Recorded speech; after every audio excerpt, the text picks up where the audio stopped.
খবর দিনভরের শুরুতেই আমাদের হাইকোর্টে নজর রাখতে হবে। তার কারণ আর জি কর মামলার শুনানি এবার হাইকোর্টে, অর্থাৎ শিয়ালদা আদালত যে যাবজ্জীবন কারাদণ্ডের নির্দেশ দিয়েছিল সেই সাজায় খুশি নয় সিবিআই, খুশি নয় রাজ্য সরকারও। তো রাজ্য সরকার আগেই হাইকোর্টে গিয়েছিল, এবার সিবিআইও হাইকোর্টে, আর আজ সেই মামলার শুনানি চলছে। আমার সঙ্গে অভিজিৎ রয়েছেন। অভিজিৎ, সিবিআই কি যুক্তি দেখাবে যে কেন তারা সর্বোচ্চ সাজা অর্থাৎ ফাঁসি বা মৃত্যুদণ্ড চাইছে?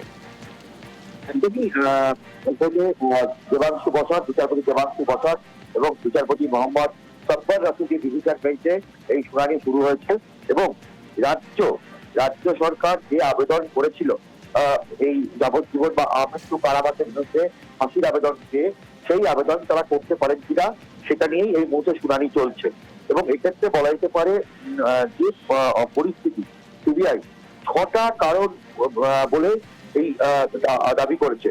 কেন এই মামলা বিরলের মধ্যে বিরলতম, কেন এই ঘটনায় অভিযুক্তের ফাঁসির শাস্তি হওয়া উচিত, এরকম মূল 6টা কারণ তারা দেখিয়েছে সিবিআই। যে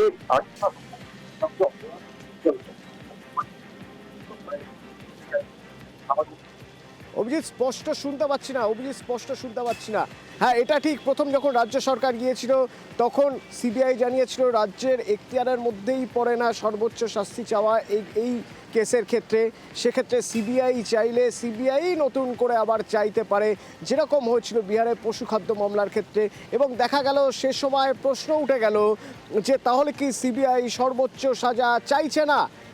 ঠিক তার 12 ঘন্টার মধ্যেই, এই প্রশ্ন ওঠার 12 ঘন্টার মধ্যেই দেখা গেল সিবিআইও চাইলো হাইকোর্টে যেতে, এবং আজ সেই মামলার শুনানি হচ্ছে, যেখানে সিবিআই ঠিক কি কারণ দেখাবে বিরলের মধ্যে বিরলতমতা প্রমাণ করার জন্য বা এটা বোঝানোর জন্য, তুমি বলছিলে অভিজিৎ।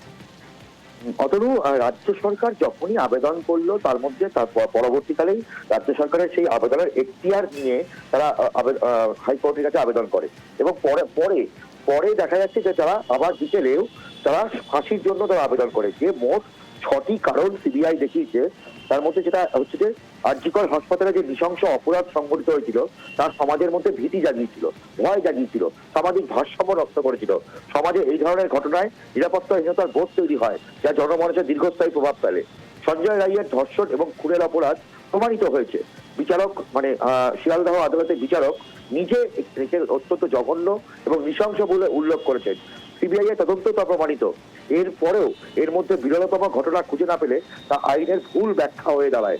ঘটনার সময় সঞ্জয়ের মানসিক কোনো অসুস্থতা ছিল না, খুন বা ধর্ষণের জন্য কেউ তাকে উস্কানিও দেয়নি, ফলে সে সম্পূর্ণ সুস্থ মস্তিষ্কে স্বেচ্ছায় এই কাজ করেছে।